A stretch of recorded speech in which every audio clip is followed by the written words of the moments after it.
नमस्कार, रेडियो मंडल पर आपका बहुत बहुत स्वागत है। मैं हूं आपके साथ अभिषेक गुप्ता और आप सुन रहे हैं कॉर्पोरेट सेंट्रल। एम&एम के प्रमोटर ग्रुप ने क्यों बेची हिस्सेदारी? टाटा केमिकल्स के शेयर ने क्यों छुई रिकॉर्ड ऊंचाई? इंद्रप्रस्थ गैस लिमिटेड के शेयर में क्यों आई गिरावट? बताएंगे आपको। और इसके अलावा भी होंगी कॉर्पोरेट जगत से जुड़ी कई और बड़ी खबरें। तो चलिए फटाफट शुरू करते हैं कॉर्पोरेट सेंट्रल। आज प्री ओपन ट्रेड में टेलीकॉम कंपनी भारती एयरटेल के 4.9 करोड़ शेयरों या 0.9% इक्विटी के कई सौदे हुए। इन सौदों के जरिए कंपनी में निवेशित सिंगलटेल ने 71.1 करोड़ डॉलर में अपनी 0.8% हिस्सेदारी GQG पार्टनर्स को बेची है। इस सौदे के बाद भी सिंगलटेल की कंपनी में 29% हिस्सेदारी बची रहेगी। खबर के चलते आज भारती एयरटेल का शेयर करीब 1% चढ़कर 1205 रुपए पर बंद हुआ। हालांकि दिन के दौरान शेयर ने 1213 रुपए 60 पैसे का रिकॉर्ड उच्चतम स्तर भी छुआ था। ऑटो कंपनी एनएमएम की promoter group company prudential management and services यानी कि PMSL ने ब्लॉक डील में 1.1 करोड़ शेयर बेचे हैं। PMSL ने 1924 रुपए के भाव पर 2184 करोड़ रुपए में ये हिस्सेदारी बेची है। प्रमोटर ग्रुप की ओर से हुई इस शेयर बिक्री पर मैनेजमेंट ने सफाई जारी कर कहा है कि परिवार की जरूरतों के चलते ये हिस्सा बिक्री की गई है और निकट भविष्य में और कोई हिस्सा बिक्री नहीं होगी। ब्लॉक डील के बाद आज शेयर 4% गिरकर 1892 रुपए पर बंद हुआ। City gas distribution company IGL ने दिल्ली NCR में CNG की कीमतों में 2.5 रुपए प्रति किलो की कमी की घोषणा की है। CNG की नई कीमतें 6 मार्च मध्य रात्रि से लागू हो गई हैं। इस खबर के बाद आज IGL के शेयर में 4.5% तक की गिरावट देखने को मिली, पर कारोबार की समाप्ति हल्की कमजोरी के साथ 429 रुपए 30 पैसे के स्तर पर हुई। बुधवार 6 मार्च की शाम को केंद्र सरकार ने NLC इंडिया में ऑफर फॉर सेल यानी कि OFS के जरिए 5% हिस्सा बेचने की घोषणा की। ओवर सब्सक्राइब होने पर सरकार के पास इस OFS के जरिए 2% अतिरिक्त हिस्सा बिक्री का भी विकल्प है।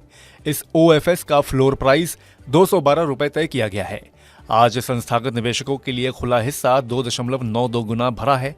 रिटेल निवेशकों के लिए ये OFS 11 मार्च को खुलेगा। खबर के चलते आज NLC इंडिया का शेयर करीब 3.25% गिरकर 219 रुपए 10 पैसे पर बंद हुआ। सरकारी क्षेत्र की डिफेंस कंपनी HAL ने लाइट कॉम्बैट हेलीकॉप्टर यानी कि LCA IOC कॉन्ट्रैक्ट में संशोधन किया है, जिसके बाद कॉन्ट्रैक्ट की ऑर्डर वैल्यू 2377 करोड़ रुपए बढ़ गई है। संशोधन के बाद कॉन्ट्रैक्ट की वैल्यू 2701 करोड़ रुपए से बढ़कर 5078 करोड़ रुपए हो गई है। इस खबर के चलते आज HAL का शेयर 2.6% चढ़कर 3312 रुपए पर बंद हुआ और दिन के दौरान शेयर ने 3334 रुपए की रिकॉर्ड ऊंचाई को भी छुआ था। टाटा केमिकल्स के शेयर ने आज 1349 रुपए की रिकॉर्ड ऊंचाई को छुआ है। वजह है टाटा सन्स का प्रस्तावित IPO, जिसके जरिए टाटा सन्स की 55,000 करोड़ रुपए जुटाने की योजना है। इस हिसाब से टाटा सन्स में टाटा केमिकल्स की 3% हिस्सेदारी की वैल्यू करीब 20,000 करोड़ रुपए आकी जा रही है। इसके चलते आज शेयर में छठे दिन तेजी देखने को मिली। कारोबार की समाप्ति पर टाटा केमिकल्स का शेयर करीब 11.5% चढ़कर 1311 रुपए 60 पैसे पर बंद हुआ। अदानी ग्रुप की जून महीने तक बॉन्ड्स के जरिए कुल 1.2 अरब डॉलर जुटाने की योजना है। साथ ही खबर यह भी है कि अदानी इंटरप्राइजेस की दुबई की सब्सिडियरी कंपनी ने फ्रांस की कंपनी ले मार्श ड्यूटी फ्री SAS यानी कि LMDF की 100% हिस्सेदारी को 5,000 यूरो में खरीद लिया है। खबर के चलते आज अदानी इंटरप्राइजेस का शेयर हल्की कमजोरी के साथ 3,229 रुपए पर बंद हुआ। टाटा पावर के शेयर ने आज 433 रुपए 30 पैसे की रिकॉर्ड ऊंचाई को छुआ है। असल में महाराष्ट्र के पावर रेगुलेटर MERC ने वित्त वर्ष 2025 के लिए कंपनी के टैरिफ हाइक को मंजूरी दे दी है। कंपनी की ओर से 12% की मांग के मुकाबले रेगुलेटर ने 24% हाइक को मंजूरी दी है। कारोबार की समाप्ति पर टाटा पावर का शेयर 8.5% चढ़कर 428 रुपए 45 पैसे पर बंद हुआ।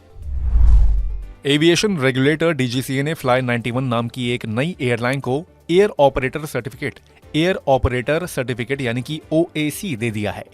इसका मतलब ये हुआ कि जल्द ही भारत की ये नई एयरलाइन आसमान में उड़ान भरती दिखेगी। फ्लाई 91 को पिछले साल अप्रैल में फ्लाई 91 ब्रांड नाम के तहत एयरलाइन शुरू करने के लिए सिविल एविएशन मिनिस्ट्री की मंजूरी मिल गई थी और अब 1 साल बाद कंपनी को DGCA से एयर ऑपरेटर सर्टिफिकेट भी मिल गया है।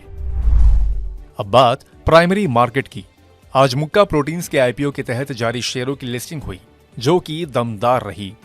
एनएसई पर मुक्का प्रोटीन्स का शेयर 40 रुपए के भाव पर लिस्ट हुआ, जो कि 28 रुपए की इश्यू प्राइस से 42.9% प्रीमियम पर है। इस आईपीओ को कुल 136.99 गुना ज्यादा बोलियां मिली थीं। कारोबार के अंत पर मुक्का प्रोटीन्स का शेयर 40 रुपए के ओपनिंग प्राइस से करीब यानी कि 42 रुपए 25 पैसे पर बंद हुआ, जो कि 28 रुपए की इश्यू प्राइस से करीब 51% के प्रीमियम पर है। गोपाल स्नैक्स का आईपीओ सब्सक्रिप्शन के दूसरे दिन पूरा भरने में सफल रहा। दूसरे दिन के अंत तक इस आईपीओ को 1.39 गुना बोलियां मिली हैं, जिसमें कर्मचारियों का कोटा सबसे ज्यादा 3.21 गुना भरा है। इसके अलावा जेजे केमिकल्स का आईपीओ आखिरी दिन कुल 27.78 गुना भरकर बंद हुआ। इस आईपीओ में एनआईआई का हिस्सा सबसे ज्यादा 46.32 गुना, क्यूआईबी यानी कि संस्थागत निवेशकों का हिस्सा 32.09 गुना और रिटेल का कोटा 17.43 गुना भरा है। 210 से 221 रुपए प्रति शेयर के प्राइस बैंड वाले इस आईपीओ के जरिए कंपनी की 251.19 करोड़ रुपए जुटाने की योजना है। तो आज के कॉर्पोरेट सेंट्रल में बस इतना ही। ये पॉडकास्ट आपके लिए तैयार किया है हमारे सहयोगी संदीप ग्रोवर ने। बाकी बिजनेस, पर्सनल फाइनेंस और कॉर्पोरेट जगत से जुड़ी और खबरों के लिए सुनते रहिए रेडियो मनी 9 और डाउनलोड कर लीजिए हमारे मनी 9 ऐप को। हमेशा की तरह मैं हूं आपके साथ अभिषेक गुप्ता। अभी लेता हूं विदा। धन्यवाद।